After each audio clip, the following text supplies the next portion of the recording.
আসসালামু আলাইকুম। রামপাল মহাবিদ্যালয়ের একাদশ এবং দ্বাদশ শ্রেণীর শিক্ষার্থী বন্ধুরা, তোমরা কেমন আছো? আশা করি ভালো এবং সুস্থ আছো এবং সুস্থ থেকে বাসায় অবস্থান করে নিয়মিত পড়াশোনা করছো। Welcome to my 21th online class, subject agriculture second paper, topics পোলট্রির প্রয়োজনীয়তা ও বর্তমান অবস্থা, necessity and present status of poultry. আমি গত ক্লাসে পোলট্রির ধারণা সম্পর্কে ক্লাস নিয়েছিলাম। আজকে পোলট্রির প্রয়োজনীয়তা বর্তমান অবস্থা সম্পর্কে আলোকপাত করব।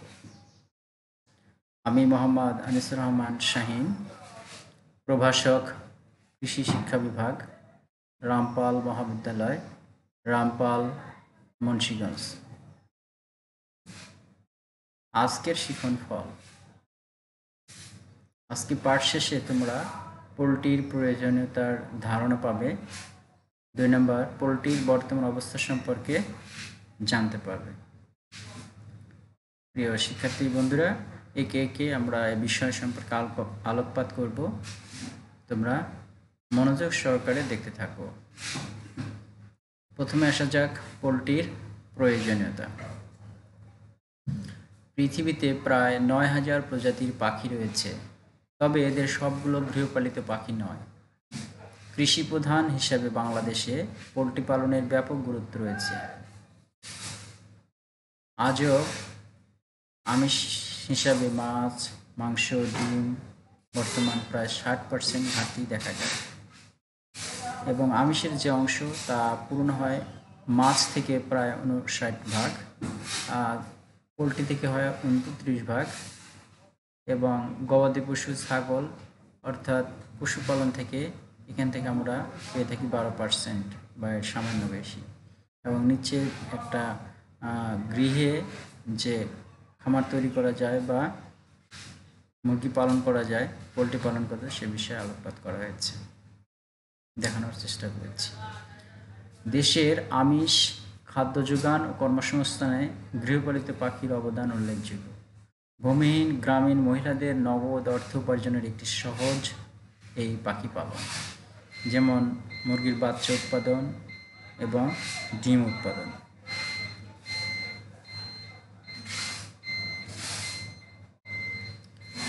একে একে সবগুলো বিষয় আমরা আলোকপাত করব। প্রথমে আসা যাক খাদ্য এবং পুষ্টির উৎস হিসাবে পোলট্রির অবদান।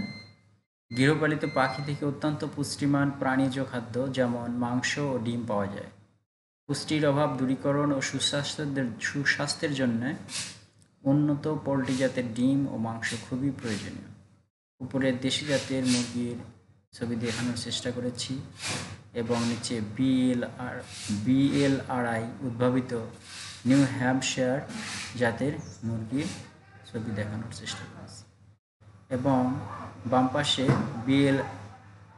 BLRI লেয়ার যে স্ট্রেইন, সেটার আমরা একটা ফার্মের বা পোলট্রির খামারের সচিত্র ভিডিও ক্লিপ দেখানোর চেষ্টা করেছি। আমরা দেখলে একটা পোলট্রি ফার্ম বা খামার সম্পর্কে ধারণা পাব। 2 নম্বর, আয়ের উৎস। গৃহপালিত পাখি, মাংস ও এদের ডিম বিক্রি করে আয় বৃদ্ধি করা যায়।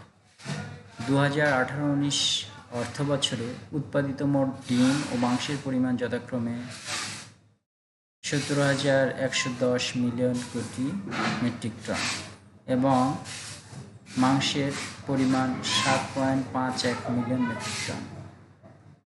সূত্র কৃষি ডায়েরি 2020। নিচে পোলট্রির মাংস এবং পাশে ডিমের সচিত্র দেখানোর চেষ্টা করেছি।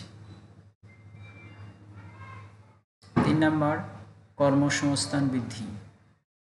পশু সম্পদ অধিদপ্তরের 2018-19 সালের তথ্য অনুযায়ী দেশের সার্বক্ষণিক প্রত্যক্ষ কর্মসংস্থানের 20% আসে হচ্ছে পানি সম্পদ খাত থেকে, এবং এ খাতে পরোক্ষভাবে কর্মসংস্থান হয় প্রায় 50% লোকের। সূত্র কৃষি ডায়েরি 2020।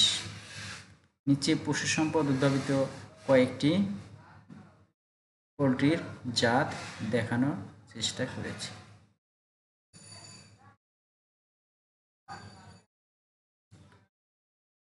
4 নম্বর জৈব সার হিসাবে পোলট্রির গুরুত্ব বা প্রয়োজনীয়তা। মুরগির পচানো বিষটা সার হিসাবে দিলে জমিতে রাসায়নিক সারের আর প্রয়োজন কম হয়, বিধায় এতে আর্থিক সাশ্রয় হয়। হাঁস মুরগির বিষটা উন্নত মানের জৈব সার। গোবর সারের তুলনায় এ সারে নাইট্রোজেনের পরিমাণ প্রায় 6 গুণ বেশি থাকে। যেখানে গোবর সারে 0.7% নাইট্রোজেন থাকে, সেখানে পোলট্রির বিষটায় 4.2% নাইট্রোজেন থাকে। কাজে ইউরিয়া সারের পরিবর্তে আমরা পোলট্রির বিষটা আমরা ব্যবহার করতে পারি। এবং নিচে সেই পোলট্রির বিষটার যে সার তৈরি হয়েছে সেটা দেখানোর চেষ্টা করেছি। এই যে পোলট্রির বিষটা প্রয়োগে মাটির পরিবেশ ভালো থাকে এবং মাটির যে জৈব পদার্থ 1% থাকা দরকার, 5% থাকা দরকার প্রত্যেকটা মাটিতে, সেটা কনফার্ম হয় এই পোলট্রির বিষটা থেকে।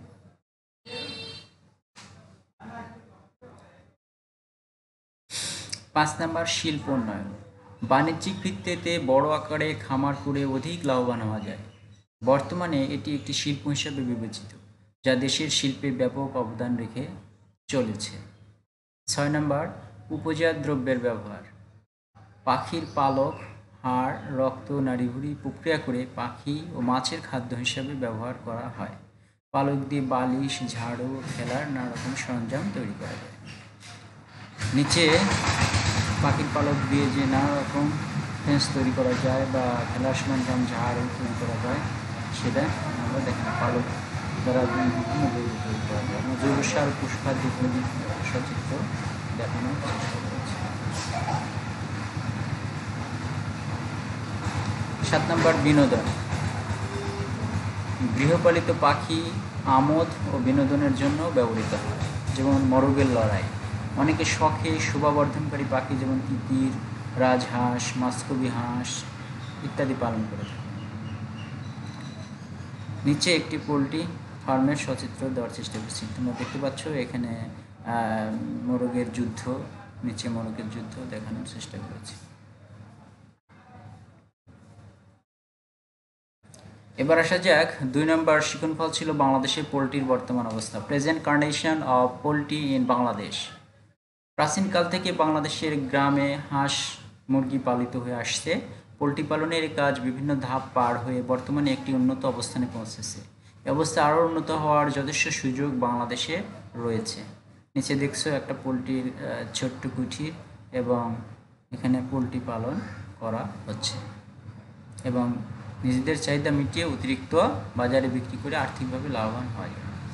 মাংস উৎপাদনের একটা শখ। বাংলাদেশের অর্থনৈতিক সমীক্ষা 2020 অনুসারে অর্থ বছর এবং মুরগি থেকে কতটুকু পাওয়া যায় এবং হাঁস থেকে কতটুকু পাওয়া যায় এবং মোট কতটুকু পাওয়া যায় মাংস, এর একটা সচিত্র দেওয়ার চেষ্টা করেছি, চেষ্টা করেছি।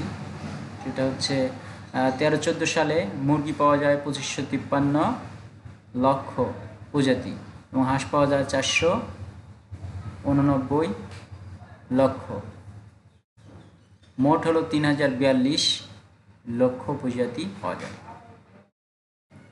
এরপরে 14-15 অর্থ বছরে 2618 মুরগি এবং 505 হচ্ছে হাঁস পাওয়া যায়। মোট পাওয়া যায় 3130টি। 15-16 অর্থ বছরে 2684 এবং 522, মোট 3206। 16-17 অর্থ বছরে 2752 এবং হাঁস হলো 540, মোট 3292।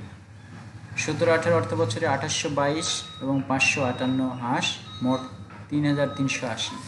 18-19 অর্থ বছরে মুরগি পাওয়া যায় 2893টি প্রজাতি এবং হাঁস পাওয়া গেছে হচ্ছে 578টি প্রজাতি, এত লক্ষ প্রজাতি আর কি। মোট হলো 3471টি প্রজাতি।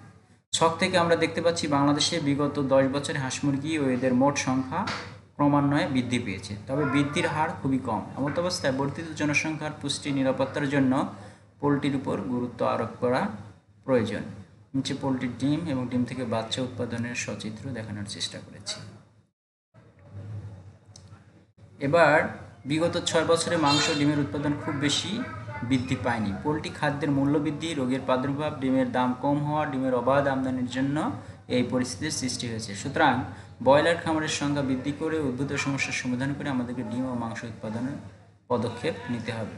বিগত বছরে 13-14 অর্থ বছরে আমরা দেখছি মাংস উৎপাদন এত লক্ষ টন হয়েছে এবং ডিম উৎপাদন কতটা হয়েছে সেটা আমরা সচিত্র দেখানোর চেষ্টা করেছি। 13-14 অর্থ বছরে দেখতে পাচ্ছি 45.20 লক্ষ টন মাংস উৎপাদন হয়েছে, সেখানে ডিম উৎপাদন হয়েছে 1017 কোটি টি, এবং 14-15 অর্থ বছরে 58.60 লক্ষ টন এবং ডিম উৎপাদন হয়েছে 1100 কোটি। 15-16 অর্থ বছরে 61.52 লক্ষ টন মাংস উৎপাদন হয়েছে এবং সেখানে ডিম উৎপাদন হয়েছে 1191 কোটি।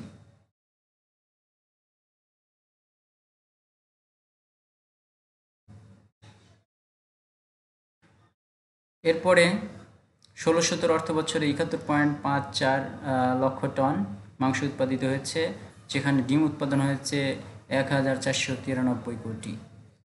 17-18 অর্থ বছরে 72.60 লক্ষ টন উৎপাদিত হয়েছে, যেখানে ডিম উৎপাদিত হয়েছে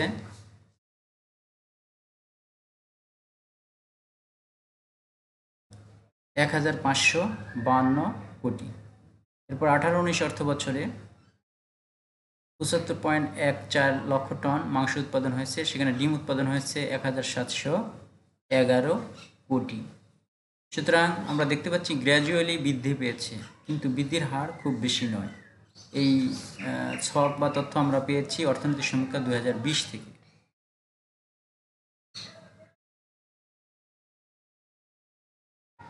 তো অর্থনৈতিক সমীক্ষা থেকে আমরা এই সকল তথ্য পেলাম। এটা হলো তথ্য 18-19 অর্থনৈতিক সমীক্ষা। তো আজকের তোমাদের এই ক্লাসটা কেমন লাগলো?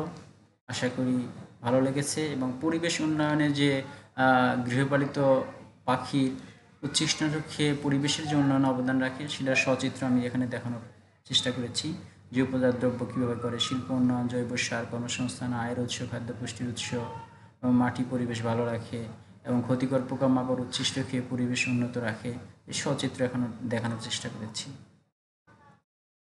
তো প্রিয় শিক্ষার্থী বন্ধুরা, আশা করি আজকের আমাদের শিখন ফল সাকসেস হয়েছে এবং তোমরা বুঝতে পারলে, আর না বুঝতে পারলে কোনো কিছু সেটা কমেন্টে জানাবে। সবাই ভালো থেকো, সুস্থ থাকো, স্বাস্থ্যবিধি মেনে চলো। সবাইকে আবারও ধন্যবাদ। Thanks to all.